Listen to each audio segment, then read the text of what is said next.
오늘 함께 보실 하나님 말씀 요한복음 11장 39절부터 41절까지 말씀입니다. 요한복음 11장 39절부터 41절까지 말씀입니다. 제가 봉독하겠습니다.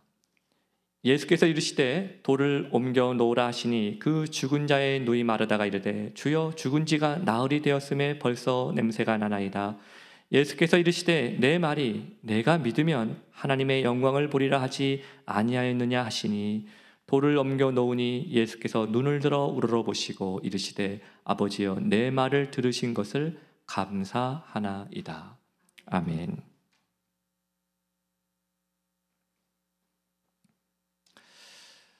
제가 3주째 요한복음 11장에서 이 나사로의 죽음이 배경이 되고 있는 이 본문을 가지고 설교를 하고 있는데요.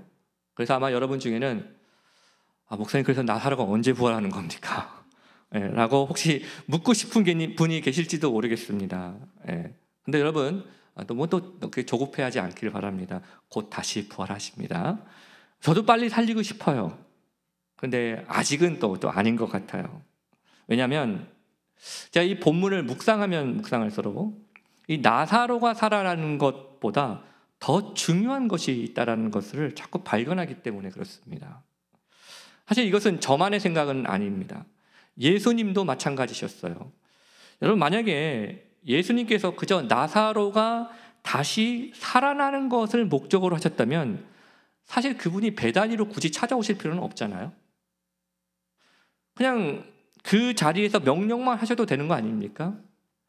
아니면 아예 그런 일이 일어나지 않도록 해주실 수도 있었지 않습니까? 하지만 우리가 이미 알고 있듯이 예수님은 그렇게 하지 않으셨다는 것이죠. 대신 이렇게 말씀하셨습니다. 요한복음 11장 4절 말씀 같이 읽어보겠습니다. 시작. 예수께서 들으시고 이르시되 이 병은 죽을 병이 아니라 하나님의 영광을 위함이요 하나님의 아들이 이로 말미암아 영광을 받게 하려 함이라 하시더라. 여러분 이 구절에서 우리는 나사로의 죽음에 관한 예수님의 이 말씀의 의도를 우리가 찾을 수 있기를 바랍니다. 예수님은 그저 나사로가 살아나는 것보다 더 중요한 것에 관심이 있으셨습니다. 그것은 하나님의 영광이고 하나님의 아들이 이로 말미암아 영광을 받는 것이라고 하셨습니다. 혹시 여러분 중에 이 구절 한 구절만으로도 예수님의 의도가 이런 거구나 하고 발견하신 분이 계시다면 아마 그분은 수준이 꽤 있는 분인 것 같습니다. 여러분 지금 예수님의 관심이 어디에 있습니까? 여러분 그분의 관심은요 그저 나사로가 다시 살아나는 것에 대한 그런 결과에 관심이 있지 않으셨습니다. 대신 예수님은 그 과정에 관심이 있으셨습니다. 왜 그럴까요? 하나님은 우리가 가진 결과보다 우리가 겪고 있는 이 과정을 통해 하나님이 영광을 받으시기를 원하시기 때문입니다. 우리는 그동안 예수님께서 보여주셨던 여러 반응들을 살펴봤었습니다. 자, 사랑하는 나사로가 간다는 이 소식을 듣고서도 예수님은 걸음을 재촉하지 않으셨습니다. 그리고 나사로가 죽은 후에 베다니에 도착하셨음에도 그분의 관심은 죽은 나사로가 아니라 그의 누이들 마르다와 마리아의 신앙에 더 관심이 있으셨습니다. 또한 예수님은 나사로의 죽음으로 인해서 슬픔에 빠져있는 그들을 보시고 눈물을 흘리셨어요. 그들의 고통을 온전히 공감해 주신 것이죠. 하지만 그럼에도 예수님은 죽은 시신에서 풍기는 냄새가 진동하고 있음에도 불구하고 그 무덤의 문을 열라는 잔인한 명령도 내리셨다는 것입니다. 사람들은 이러한 예수님의 행동을 도무지 이해할 수가 없었습니다. 오히려 이것은 슬픔에 빠진 사람들에게 또 다른 상처와 고통을 주는 일처럼도 보일 수 있었습니다. 여러분 그런데 이 모든 게 다 뭐예요? 과정이었다는 것입니다. 과정. 어떤 과정이요? 절망적이고 불가능해 보이는 상황 속에서도 믿음의 싸움을 싸우도록 그들을 준비시켜 주시는 과정이었다는 것이죠. 훈련 과정. 필수 과정이었습니다. 필수 과정. 그래서 저는 오늘 여러분에게도 묻고 싶어요. 여러분 그렇다면 우리는 지금 여러분은 어떤 과정을 지나고 계십니까? 우리도 절망적이고 불가능해 보이는 문제 앞에서도 믿음의 싸움을 싸우기 위한 과정을 여러분 지내고 계십니까? 아니면 끊임없는 피해의식과 변명과 불순종과 무기력함으로 혹시 살고 계십니까? 사랑하는 여러분, 죽은 지가 나흘이나 되었지만, 심지어 그래서 냄새가 진동하고 있지만, 그것들은 다 우리로 하여금 믿음의 싸움을 싸우도록 준비시켜 주시는 과정일 뿐입니다. 그러므로 이제 우리가 해야 할 일도 지금 우리에게 허락해 주신 이 과정을 믿음으로 지나가는 것뿐입니다. 그런 의미에서 오늘 무덤 앞에서 기도하셨던 이 예수님을 통해 우리는 두 가지의 교훈을 생각해 보려고 합니다. 첫 번째로, 여러분, 순종은 결과가 아니라 과정이에요. 순종은 결과가 아니라 과정입니다. 자, 우리는 요한복음 2장에, 여러분 기억나십니까? 요한복음 2장에 가나안 혼인잔치 이야기를 여러분 기억하실 것입니다.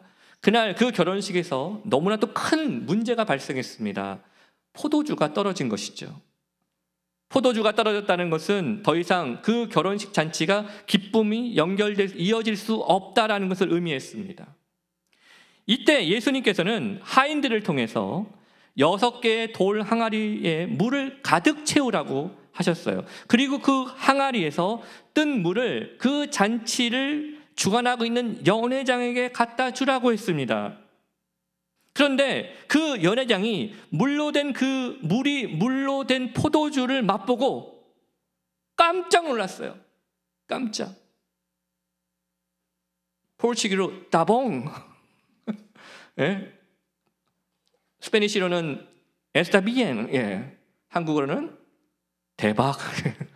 깜짝 놀랐어요. 왜냐하면 그냥 포도주가 아니라 너무나도 좋은 포도주였기 때문에 그렇죠. 여러분, 여기서 하인이 한 일이 뭡니까? 그저 예수님의 명령에 순종하는 것뿐이었어요. 예수님의 명령에.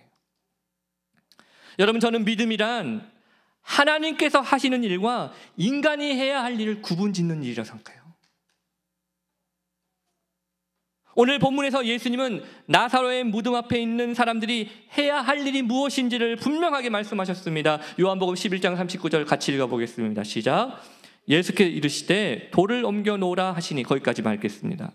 여러분, 그래서 그들이 해야 하는 일이 뭐였다고요? 예수님의 명령하는 순종하는 것뿐이었다는 거예요. 그래서 예수님께 순종하기 위해서 돌을 옮겨야 했고, 동굴의 그 어둠 속을 쳐다봐야 했고, 썩은 냄새도 맡아야 했다는 것입니다. 그게 전부였습니다. 그들의 책임은 순종하는 것이었어요. 그리고 그 책임을 다한 후에 비로소 예수님의 기도가 시작이 된 것입니다. 11장 41절 제가 읽겠습니다. 돌을 넘겨 놓으니 예수께서 눈을 들어 우러러보시고 이르시되 아버지여, 내 말을 들으신 것을 감사하나이다. 여러분, 연약한 인간이 잘하는 것들이 있습니다. 그 중에 하나는 책임 회피예요. 자꾸 내가 아니라 문제만 생기면 그 문제의 책임을 다른 사람에게 돌리고 싶습니다. 또 잘하는 게 있어요. 변명입니다. 여러분, 혹시 요한복음 5장에서 우리는 베데스다 연못의 근처에 38년 동안이나 몸을 움직이지 못한 채 있었던 장애인 이야기를 여러분 기억하실 것입니다. 당시 사람들은 그 연못에 천사가 내려와서 물을 휘젓는데 그때 몸을 담그면 병이 낫는다라는 소문을 믿고 있었습니다. 그래서 늘 그 주변에는, 연못 주변에는 언제나 병자들이 가득했어요. 모여 있었습니다. 그 중에는 38년 된 병자도 있었습니다. 여러분 한번 생각해 보세요. 38년 동안 그에게 어떤 일들이 일어났었을까요? 아마도 그는 오래전부터 이미 가족과 친구들로부터 버림을 받았을 것입니다. 그러니 연못에 물이 움직이기 시작할 때 그 병자를 물에 넣어줄 사람조차 없었습니다. 자기 스스로의 힘으로 가까이 가보려고도 했지만 매번 언제나 실패했습니다. 그러니 얼마나 힘이 빠지고 얼마나 절망스러웠겠어요. 그런데 지금 오늘 예수님께서 그 병자를 향해 오늘 이렇게 말씀하시는 겁니다. 내가 낫고자 하느냐? 요한복음은 이렇게 기록하고 있죠. 예수님께서 이 병자의 병이 오래된 것을 예수님이 다 알고 계시면서도 이 말씀을 하셨다고 기록했습니다. 다 아시면서도. 여러분, 예수님이니까 그런 말씀을 하실 수 있다고 믿습니다. 그리고 만약 예수님께서 오늘 우리에게도, 여러분에게도 똑같은 질문을 하신다면 여러분 뭐라고 대답하시겠어요? 내가 낫고자 하느냐?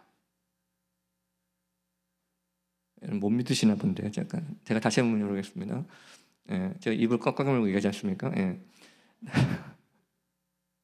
내가 낫고자 하느냐? 아멘.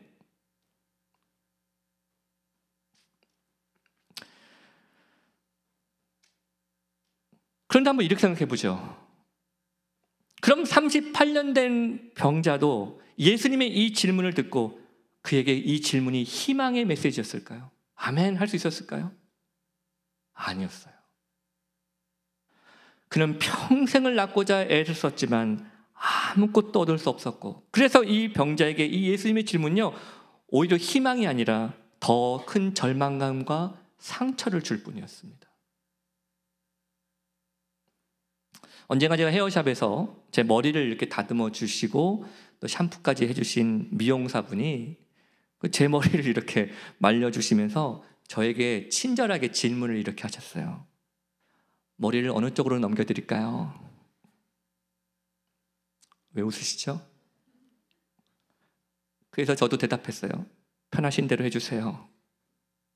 물론 제가 그 말에 상처를 받았다는 뜻은 아닙니다. 하지만 오늘 내가 낫고자 하느냐 라고 하는 이 예수님의 말씀은요, 지금 38년 된 병자에게는 또 다른 상처가 될 수 있었다는 거예요. 그래서 이 병자가 뭐라고 대답합니까? 변명합니다. 5장 7절 말씀 같이 읽겠습니다. 시작. 병자가 대답하되 주여, 물이 움직일 때 나를 못에 넣어주는 사람이 없어. 가는 동안에 다른 사람이 먼저 내려가나이다. 여러분, 왜 이 병자는 우리처럼 아멘 이걸 못했을까요? 그것은 바로 자기 스스로를 언제나 피해자라고 생각했었기 때문입니다. 그래서 이렇게 말한 것 같은 거예요. 예수님, 딱 보면 모르세요? 저도 낫고 싶지요. 그런데 저를 연못에 넣어주는 사람이 없다니까요. 무슨 말입니까? 이건 마치 저를 챙겨주는 사람이 없어요. 제 마음을 아는 사람이 없어요. 저도 남들처럼 그런 힘이 없어요. 나는 기회를 없어요. 나는 기회도 없어요. 라고 말한 것입니다. 여러분, 사실 다 맞는 말 아닙니까? 그런데 이러한 그의 대답, 그의 변명에는요, 더 절망적인 심리가 있었습니다. 그것은 그렇기 때문에 나는 더 이상 회복되지 못할 것입니다라는 절망감이었다는 거예요. 그래서 예수님을 만나도 그는 만족할 수 없었습니다. 여러분, 예수님께서 내가 낫기를 원하냐라고 물어보신 것은요, 그냥 무심코 던진 질문이 아니셨어요. 오늘 예수님은 그 병자에게 이렇게 물으신 겁니다. 네가 지금도 정말 낫기를 원하느냐? 네가 지금도 정말 낫기를 원하느냐? 여러분, 저는 여러분에게 감히 이런 말을 좀 드리고 싶습니다. 우리가 많은 기도를 하는데요, 여러분이 하나님께 드리는 그 기도의 제목, 여러분 정말 원하는 것들입니까? 진심으로 원했던 것들입니까? 저는 여러분이 지금 여러분이 얼마나 그 기도 제목 가지고 기도해 왔는지를 물어보는 게 아닙니다. 또는 얼마나 자주 그 기도의 제목을 가지고 기도했는지도 물어보는 것도 아닙니다. 저의 질문은, 지금 제가 드리고 있는 질문은 여러분의 그 기도 제목이 정말 내가 원하는 것이냐는 것입니다. 그런데 여러분, 혹시 이거 알고 계세요? 우리는요, 우리가 정말 원하는 것이 무엇인지를 우리 자신도 속일 수 있는 사람이에요. 그렇기 때문에 오늘 이 자리에 혹시 여러분 중에 내가 기도를 하고 있고 기도 제목을 가지고 내가 기도하고 있지만 그 기도 제목에 대한 책임은 지고 싶지 않다는 생각을 갖고 있다면 그건 마치 우리 자신을 속이고 있는 것과 똑같은 것입니다.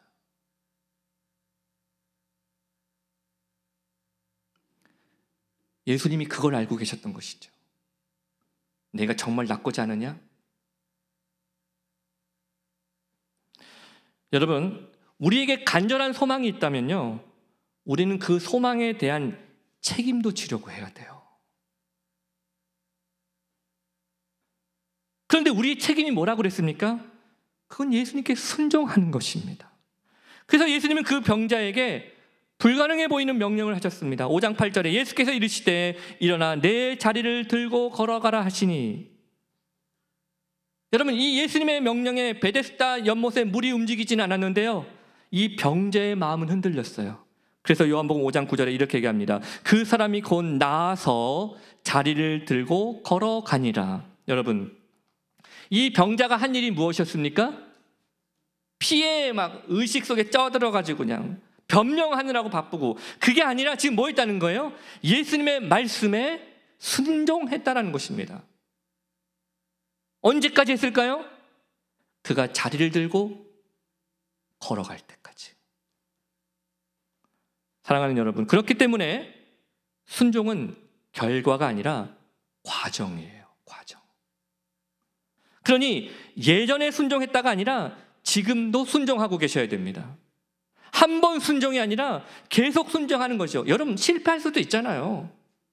무너질 수도 있잖아요. 낙심할 수도 있잖아요. 하지만 다시 순종하는 것, 그것이 바로 우리가 진짜 가지고 있는 우리 소망에 대한 우리의 책임입니다. 여러분, 언제까지 하면 될까요? 주님께서 그만하라고 하실 때까지.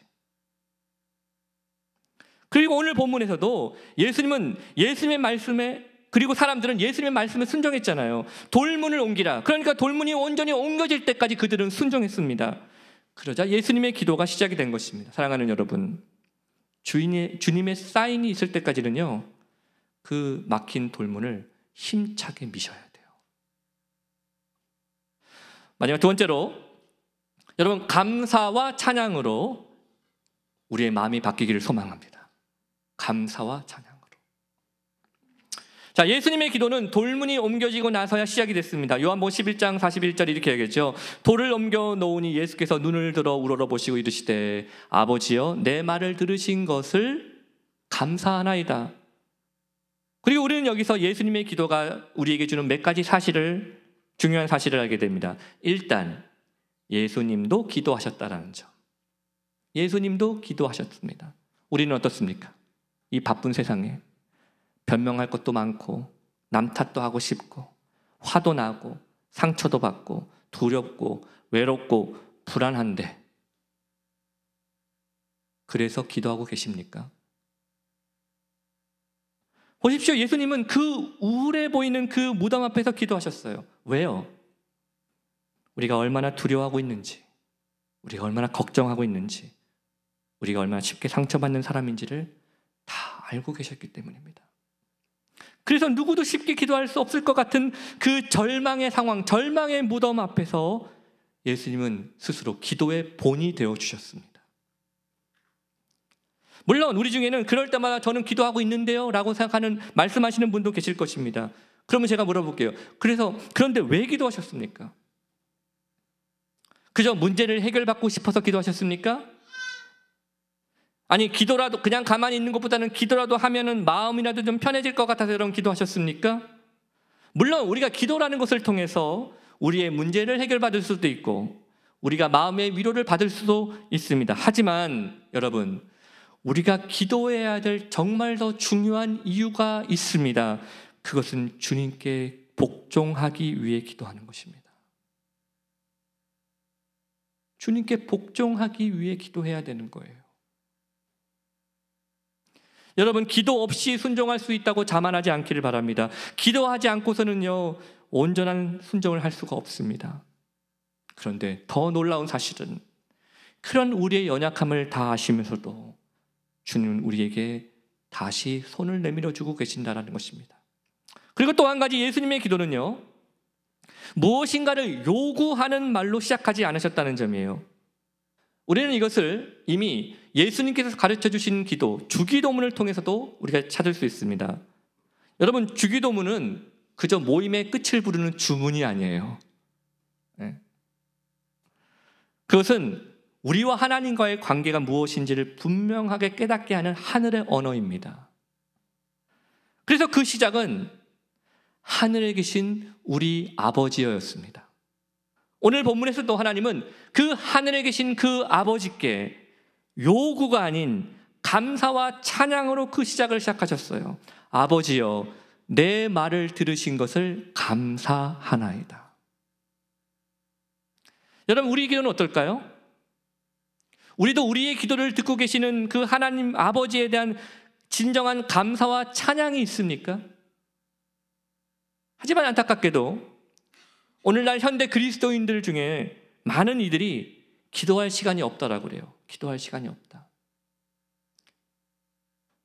근데 죄송하지만 그건 바쁘거나 피곤해서가 아니에요. 기도하지 않아도 살만하기 때문에 그렇습니다. 기도하지 않아도 살만하기 때문에 그래요. 또 설령 여러분 중에 짧은 시간 동안 기도의 시간을 갖는다 할지라도 우리의 기도의 대부분은요, 일방적인 요구를 할 때가 많아요. 쥐 없었어. 막 뱀소리 나가지고 쥐 없었어. 막. 그래서 우리가 기도를 짧게 드려도 우리의 그 기도 속에 하나님께 감사하고 그분을 찬양할 시간을 갖지 못할 때가 대부분입니다. 왜요? 우리의 삶이, 자신의 삶이 피해 의식과 변명거리들과 절망감으로 가득 차 있을 때가 너무 많기 때문에 그렇습니다. 그래서 우리가 진정으로 하나님께 할렐루야를 외치지는 못해요. 할렐루야는 인사가 아니에요. 할렐루야. 인사가 아니에요. 할렐루야는 하나님을 찬양하는 거잖아요.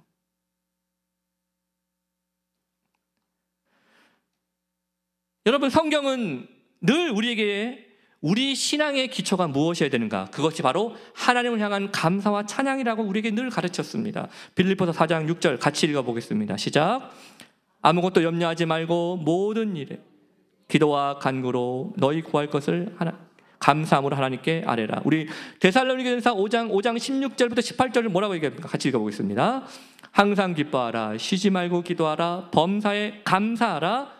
이것이 그리스도 예수 안에서 너희를 향하신 하나님의 뜻이니라. 여러분, 지금 여기 있는 이 구절은요, 이 말들은 우리가 무조건 감사만 해야 되는 감사 기계가 되라는 뜻은 아닙니다. 병이 나았으니까 감사하고, 돈이 들어왔기 때문에 감사하고, 자식이 좋은 학교, 직장에 가니까 감사하거나, 아니면 그렇지 못할 때라도 그것도 하나님의 뜻이거니 생각하고 억지로 할렐루야를 외치라는 뜻도 아닙니다. 여러분, 하나님은요, 우리가 무엇 때문에 감사하는 걸 원하지 않으십니다. 대신 하나님은, 우리를 향한 하나님의 뜻은 그저 하나님의 성품, 하나님 자체를 끊임없이 감사하기를 원하십니다. 그래서 저는 여러분에게 한 가지를 덧붙이고 싶어요. 여러분, 순종하기 위해 믿음도 필요하지만, 순종하기 위해 믿음이 필요하기도 하지만 믿기 위해 순종이 필요할 때도 있다는 사실을 기억하시기 바랍니다. 믿기 위해 순종할 때도 있어야 돼요. 데이빗 시멘즈라는 박사님이 쓰신 If Only 탓이라는 책에 보면 이런 예화가 있어요. 어느 오래된 한 시골 교회에 목사님이 부임을 하셨습니다. 그런데 그 교회는 음향 시스템, 스피커나 마이크 이런 게 없는 거예요. 그래서 목사님이 마이크도 없이 설교를 하셔야 했었습니다. 그런데 한 성도분이 두 손을 귀에 바짝 대고 목사님의 설교를 듣더라는 것입니다. 그러자 목사님이 더 안 되겠다 싶어서 설교를 잠시 멈추고 목소리를 높여 이렇게 물었습니다. 성도님, 제가 목소리를 좀 더 크게 할까요? 그러자 그 성도가 얼른 대답했어요. 아닙니다, 목사님. 저는 행하는 것보다 듣는 게 더 좋아요. 행하는 것보다 듣는 게 더 좋아요. 더 크게 들리면 행동해야 되니까. 여러분, 혹시 우리 중에 아직 나는 이런 상황까지는 감사할 믿음은 없어 라고 생각하는 분들이 계십니까? 그러니 믿음이 나중에 더 커지면 언젠가는 내가 그때 감사할 수 있겠지라는 생각을 갖고 계십니까? 여러분, 믿음으로 감사하기도 해야지만 믿기 위해 감사해야 할 때도 있는 거예요. 하나님은요, 우리의 불완전한 그 믿음도 귀하게 여겨주십니다. 그러니 내 믿음이 약하다고 생각될 때라도 감사와 찬양을 먼저 시작해 보십시오. 그럼에도 불구하고 의지하고 순종하는 길은 예수 안에 즐겁고 복된 길인 줄 믿으시길 바랍니다. 그러므로 이번 한 주간도 여러분 믿으신다면 순종해 보십시오. 그리고 믿기 위해서라도 순종하십시오. 언제까지요? 그만하라 하실 때까지. 그리고 감사와 찬양으로 나의 이 불평을 이기십시오. 다시 한번 우리 인생의 광야의 꽃이 피고 말랐던 시냇물이 돌아오는 하나님의 은혜가 우리 가운데 임하기를 주님의 이름으로 축복합니다. 이 시간 다 같이 자리에 일어나셔서 괴로울 때 주님의 얼굴 보라, 평화의 주님 바라보아라. 우리 함께 찬양하며 주님께 나가도록 하겠습니다. 괴로울 때 주님의 얼굴 보라, 평화의 주님 바라보아라. 세상에서 시달린 친구들아, 위로의 주님 바라. 우리 다시 한번 고백할까요? 괴로울 때 주님 얼굴 보라, 괴로울 때 주님의 얼굴 보라, 평화의 주님 바라보아라. 세상에서 시달린 친구들아, 위로의 주님 바라보아라. 눈을 들어 주를 바라보라. 눈을 들어 주를 보라, 내 모든 염려 주께 맡겨라. 슬플 때에 주님의 얼굴 보라, 사랑의 주님 안식 주리라. 힘이 없고 내 마음 연약할 때 능력의 주님 바라보아라. 주의 이름 부르는 모든 자는 힘 주시고 늘 지켜주시니. 눈을 들어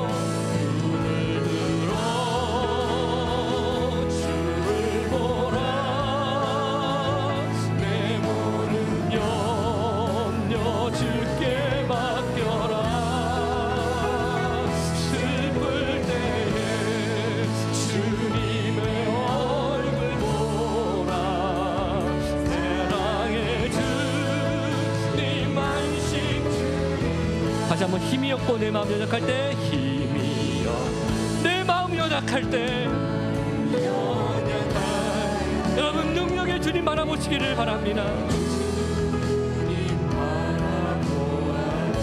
주의 이름 부르는 모든 자, 모든 자는 힘 주시고 늘 지켜주시고. 눈을 들어 주를 보라, 주를 보라, 내 모든 염려 주께 맡겨라. 슬플 때에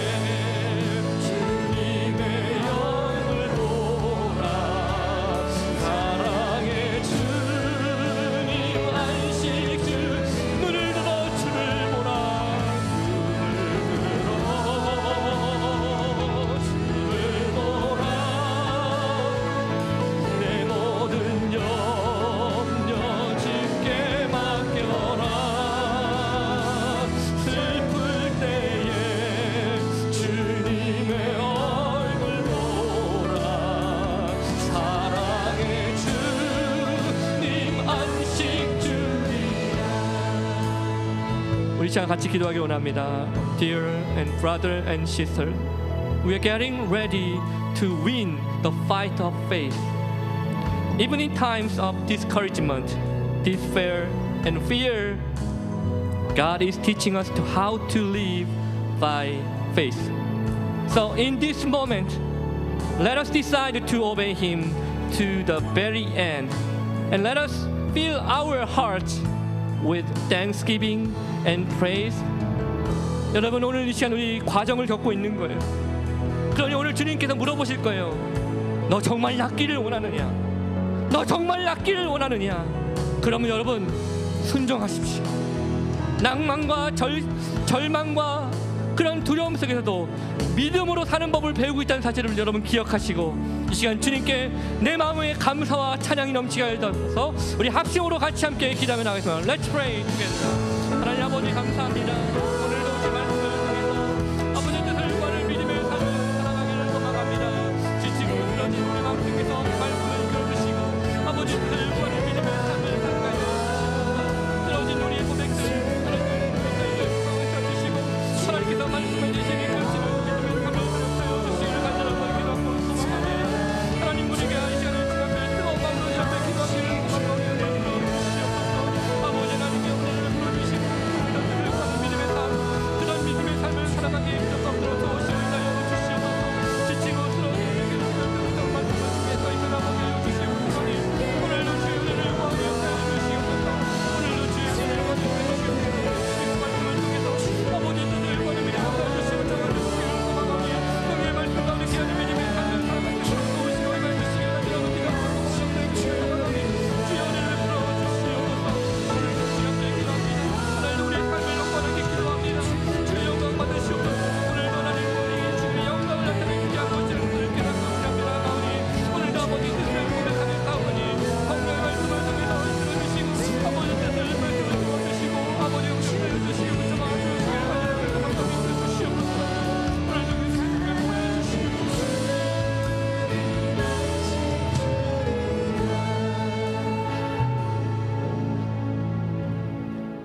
이제는 우리 주 예수 그리스도의 놀라우신 은혜와 하나님 아버지의 크신 사랑하심과 성령님의 인도 교통 보하심이 오늘 주의 말씀을 듣고 지금 내가 과정을 겪고 있다는 사실을 오늘도 내가 믿기에 믿는 자의 책임은 순종임을 깨닫고, 오늘도 괴로울 때 주님 바라보며 감사와 찬양으로 이 한 주간을 이겨내기를 소망하는 우리 귀한 성도들 머리 위에, 그 가정과 학업과 진로 위에 주님의 몸된 교회와 나라와 민족 위에 이제로부터 영원토록 함께 있을지어다.